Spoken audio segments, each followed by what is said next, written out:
Welcome to the last episode of our podcast in this year.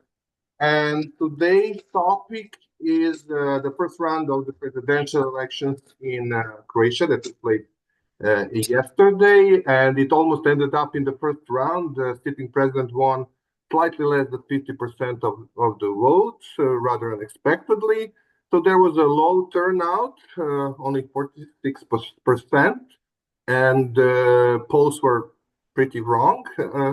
So today we have an honor and pleasure to discuss this issue with Davor Nadji, former member of Croatian Parliament and the first president of the Liberal Party FOKUS, and currently member of the managing board of the party. Davor, thank you very much for accepting my invitation.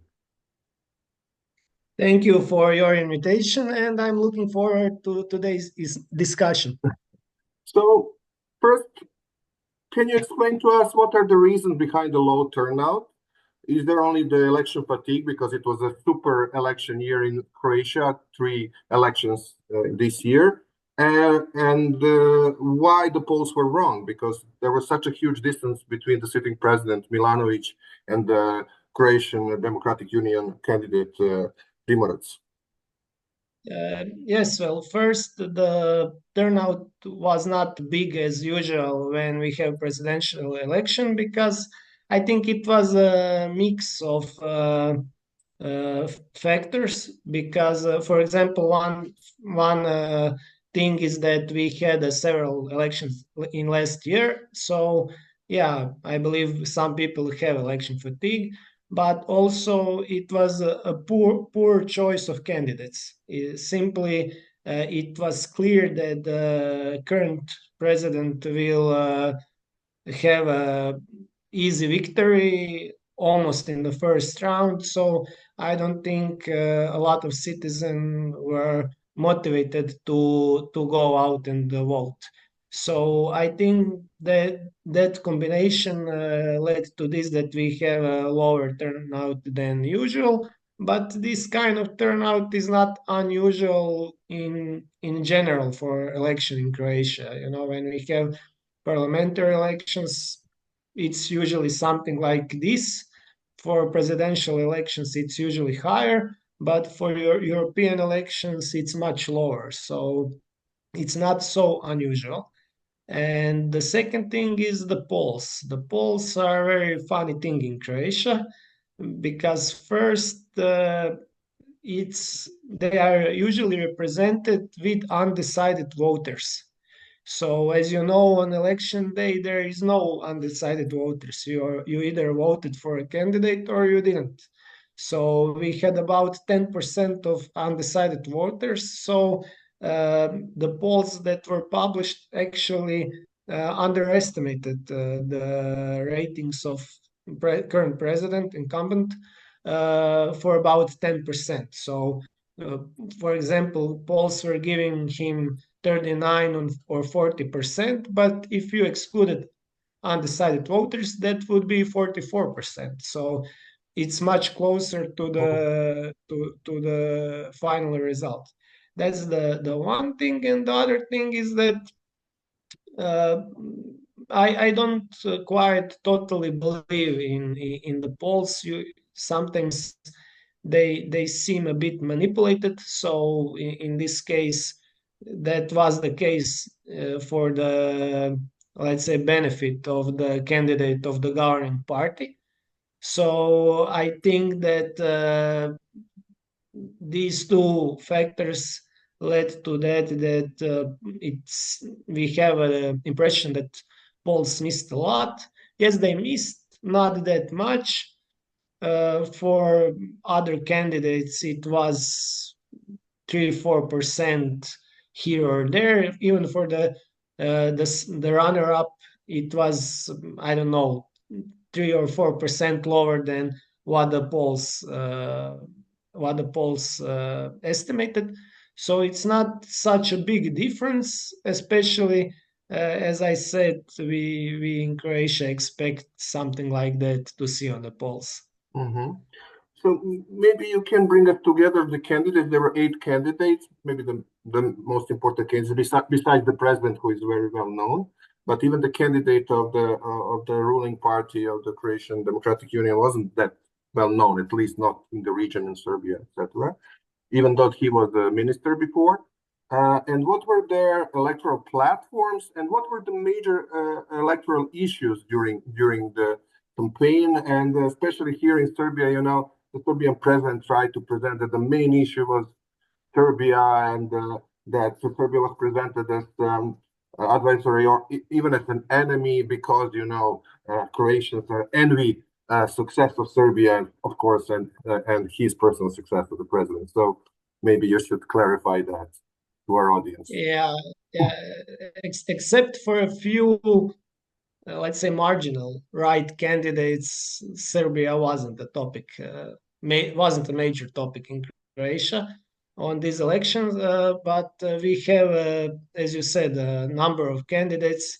The most people, of course, in Europe and maybe broader, the best know the president because, well, he is a president, and it was known in the European media in the last few years by his, let's say, some differences he had with NATO. So he didn't always giving statements that were, let's say, on the line of the NATO statements. So I would say this is what he was the best known, and I think that actually helped him in the campaign because he was very vocal about that. That if European Union or NATO will send troops in the Ukraine, he will oppose that. So I think that was one of the topics in the elections, and I think that he let's say a lot of voters liked that message from him. The runner-up was the candidate of the governing party, ruling party, but he's not a member of that party, even though he was their prime minister. So he is well known in Croatia, not so much outside of Croatia. But he was really terrible candidate, and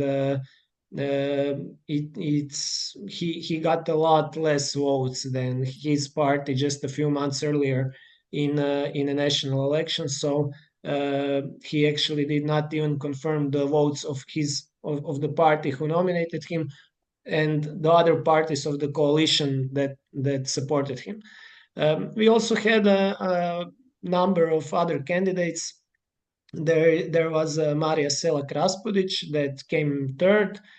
She is actually a member of parliament, ex-member of Most Party. She tried to position herself as the center candidate, but she comes from the right. So she took a bit of votes of the candidate Primorac, who is candidate in the second round for the ruling party. But she also took some votes from her ex party voters. That then we had, let's say, she was trying to look as a center candidate, but she actually did not have a clear messages or a clear stance regarding a lot of topics. So I think that prevented her to achieve much better result because when she entered the campaign, she was polling even around 17%, and now she ended up at just about 9. So even though it looks like it's a very good result, it could be much better. Then we have on the fourth place Ivana Kekin from Možemo party, that's Greens. She actually just confirmed the votes of her party that has a national rating right now, but most of her votes comes from the city of Zagreb, where her party has a mayor, and it was actually in Zagreb through all the elections in the last few years, they have a continuous decline in total number of votes. She was actually a big topic of these elections because she and her husband had a few, let's say, scandals. One was concerning with, let's say, uh, her husband had a coffee with a member, or let's say ex-member of underground milieu from I don't know, few decades ago. So that just turned into a soap opera. They had a press conference every other day on that topic, and it was terrible to watch. And on top of that, it was discovered that her family, she bought from one city in Croatia a land where she built a villa with a pool, heating pool. They bought the land for a ridiculous small amount of price, so it was a big scandal.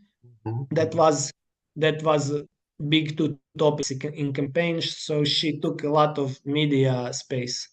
And then we have the rest of the candidates. I think that surprise was Jonic. He came fifth. He was just above 5%, even though the polls were giving him 1 to 2%. He is actually hard right candidate, but he managed. He was actually mostly blocked by the media, but when it was final debate before the elections, he was actually quite good at it. So he managed to gather more votes than expected. I think the disappointment was the Miro Bulj. He was a candidate of the Most Party because he had just something like 3.5%, while his party is polling around 6 to 8% on the national But he level. celebrated as he won, you know. His celebration Yeah, looked like it. yeah, and we have two more minor candidates that I wouldn't spend time on. But I want to reflect more on your questions. Which topics dominated? Well, except this regard what I already said regarding sending troops to Ukraine. But I have to say that topic did not dominate. The president just had the clear stance on that. But people actually, candidates in this campaign, did not mention war in Ukraine almost at all, which was uh, very weird because that's in Croatia.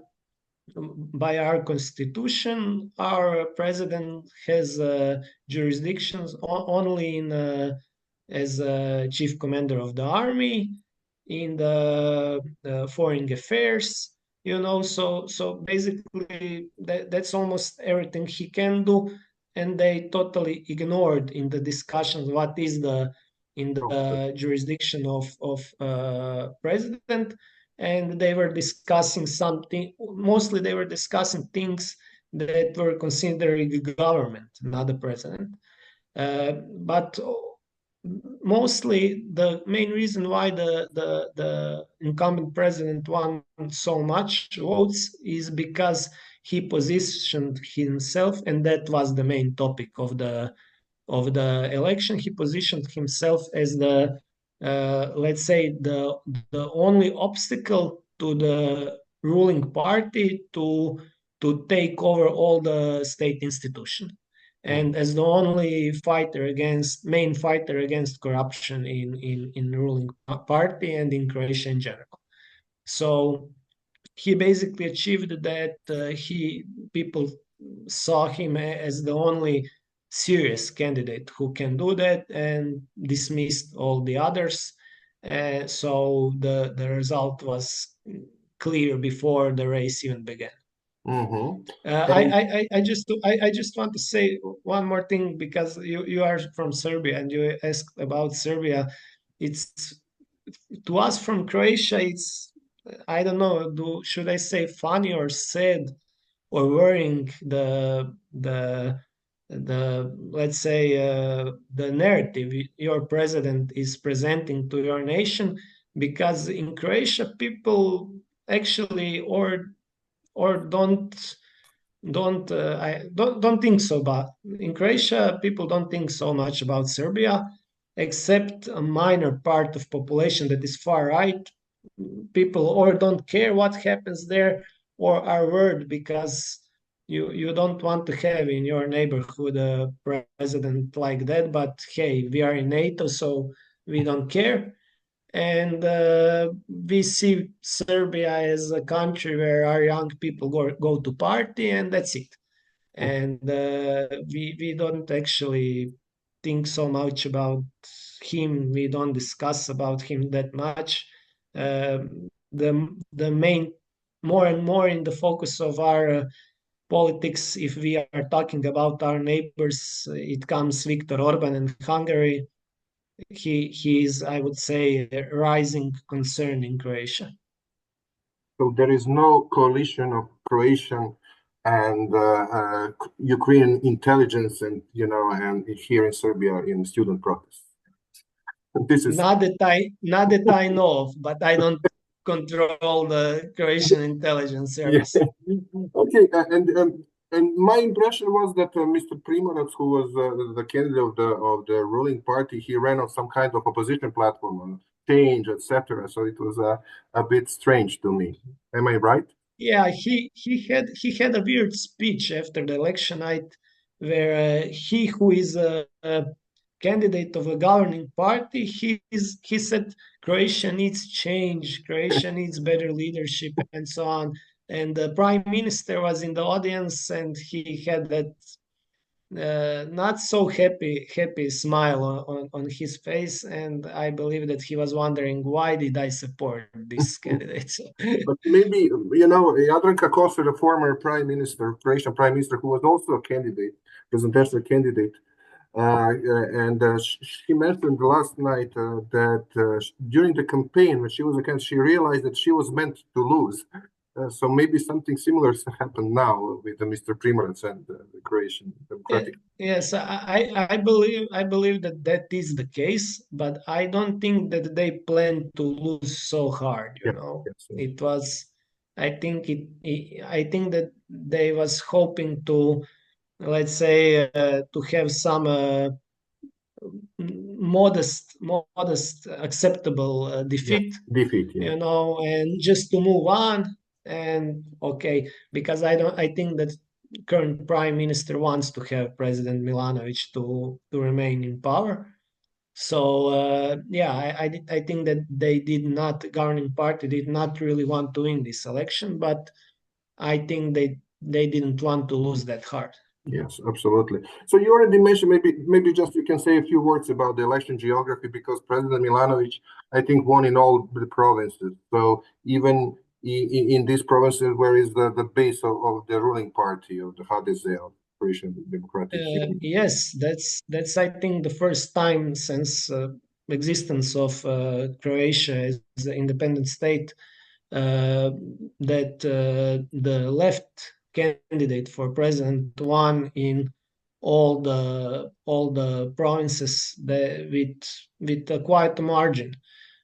So usually in the most provinces on the parliamentary election, the ruling party, the right party, HDZ, they win in the most provinces now, but they don't win in all provinces. So this is the first time we have a situation like this, and I think that hit the governing party very hard, especially because we see that turnout was a lot lower in the provinces where governing party has a stronger foothold. So that would suggest that their organization did not do the work. Mhm. They usually have a very disciplined organization, and they even no matter who they run, if they take it seriously, they pull the people out to vote. But this time this did not happen, so it was a lot higher turnout in the left-leaning provinces. So I believe that uh, there was even let's say inside job inside the ruling party, to create defeat that is hard to take for the prime minister, because we have to know that prime minister has the opposition inside his party, so he is currently very strong. So they we don't see that much in the media, that opposition, but it's clear they exist, and already today we saw in the media that a lot of individuals, in powerful individuals, are saying that this defeat is the responsibility of Andrej Plenković. Hmm. So you already, so I think that is the next question. You already started talking about the consequences of this election, of the results of such results. So what would be the internal and maybe some external consequences, foreign policy consequences? Both you mentioned on the ruling party, but also in the opposition. Will there be some reshuffling, especially that the third place candidate Selak Raspudic mentioned that they will create a new force, centrist force, even though she's coming from conservative background. So, and then would the already divided liberal forces in Croatia be affected by that, and what could be the response, especially having in mind the upcoming local elections? Yes, that's actually several questions. So Yes. I will try to go one by one.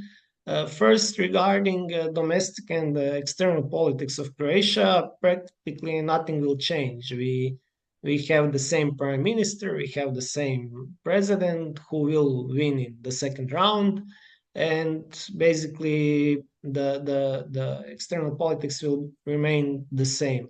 Regarding the internal politics, in his speech in the election night, the president actually offered the hand to ruling party to, let's say, maybe to be a bit more constructive in their relation, to because we they need to achieve understanding a lot of some security concerns, and about the diplomacy, which diplomats will they name, and so on. So I think he's ready to talk with them, but we will see if the prime minister is ready to answer his call.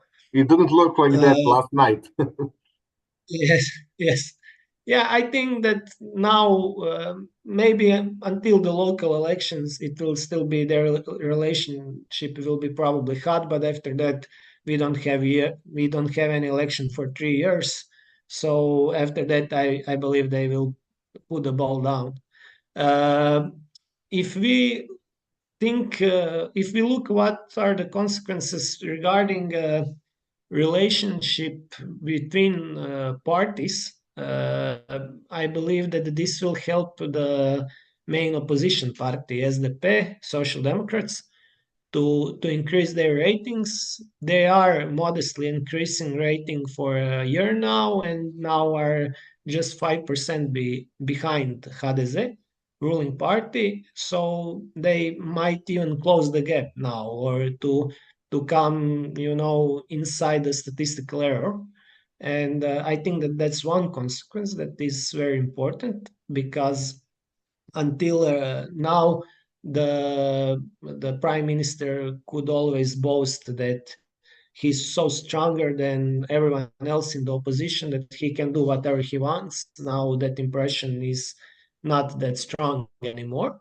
That's the first thing. The second thing, regarding Maria Selak Raspudic and center parties, I don't think that, yeah, she probably will form a new party, but I don't think that party will be a strong party, because now she got a lot of votes from uh, disappointed voters of HDZ, because they had a lousy candidate.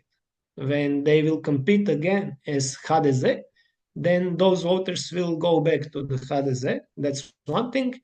And the other thing, the same happened with Most party, that is ex-party of the Maria Selak, because they also had a lousy candidate.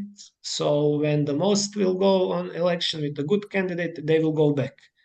And she also got a part of voters from the center parties, and center parties did not have their own candidate on this election. So her votes will split in the several directions. So I don't think that she will achieve any serious result in the future parliamentary elections.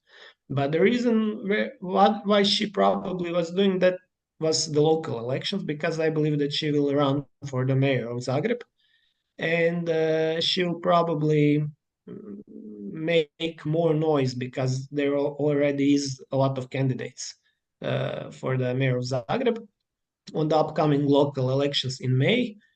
So I don't think that she will win, not even close, but she will also take some votes and actually help to current mayor to defend his position. Excuse me.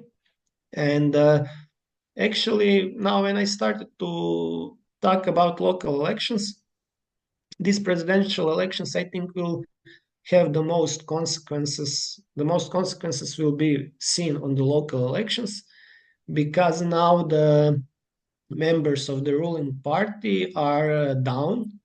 They don't feel motivated, and they feel vulnerable, and so I believe that they will not be as strong as they could be on the local election if they achieved a good result on these elections. On the other side, the Social Democrats, SDP, whose candidate swept these elections, presidential elections, they will probably have a more motivated voters and new energy into campaign for their candidates. Uh, and this is the main consequence. But also we have to know that in most cities and municipalities and provinces, governing party is HDZ. So while the SDP, the main opposition party, is not strong through the entire country. So that means that in a number of provinces, cities, municipalities, there will be a huge space now open for the independent candidates or the candidates of the center parties. So that is a lot of center parties uh, already stated the candidates for some cities or provinces, and they have a good chance to win. So I believe that now the focus will be on local elections, and after that, in the new election cycle, I believe that there will be some kind of the gathering of the center parties for the new elections. So, okay, only after the local elections. Yeah. So, anyways, you predict the continuation of this duopoly for some times in the long-standing duopoly Yes, in in Croatia, but unfortunately, unfortunately, yes, because the strong victory of the incumbent president just made the main opposition party stronger. So now the duopoly will again be strong. Last few years it was not so strong because SDP was a lot weaker, so it was more space on the center left for the other parties. However, now we see that there is a let's say a new candidates on the that have a hard right stance, not so far right, but harder right stance, and I see a difference between that. They are not fascist; they are just more hard right. So I think that if that continues, the HDZ will have to move a bit more right. So that too could open more space for the center parties. And finally, speaking of this local elections, what is your party's ambition? And you have several mayors which are very successful, and the city where your party has mayors are top business-friendly cities. So, What are your ambitions for the upcoming elections? Yes, we of course have ambitious. We will have candidates, not just incumbent mayors that we expect to win again. We don't see that they have right now any serious challengers. So I believe that that should be a easy victory. Some even in the first round, but we also plan to attack some new provinces, especially Zagreb County and city of Zagreb. So this will be our main effort.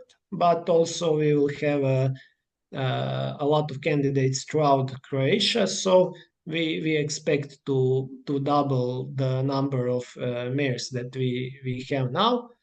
Will we achieve that? We will see that. There is a half of year until then. So, but you have to aim high, and we will do our best to achieve that.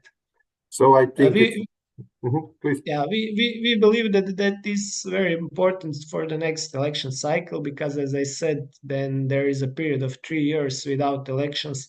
If we will not have some sudden elections, Mhm. but this is very important for that future too, so we have So it's stronger positioning for the foundation. national elections. Yeah. Yes, yes. Okay, Davor, thank you so much for being my guest. And I wish you both personally and politically very successful and happy new year. And I hope that we can also discuss the results of the local elections next year. thank, thank you very much. Thank you for the opportunity to share my insights with you. All the best to you too in the new year, and to everyone who is watching this. Thank you. Bye. Thank you. Bye.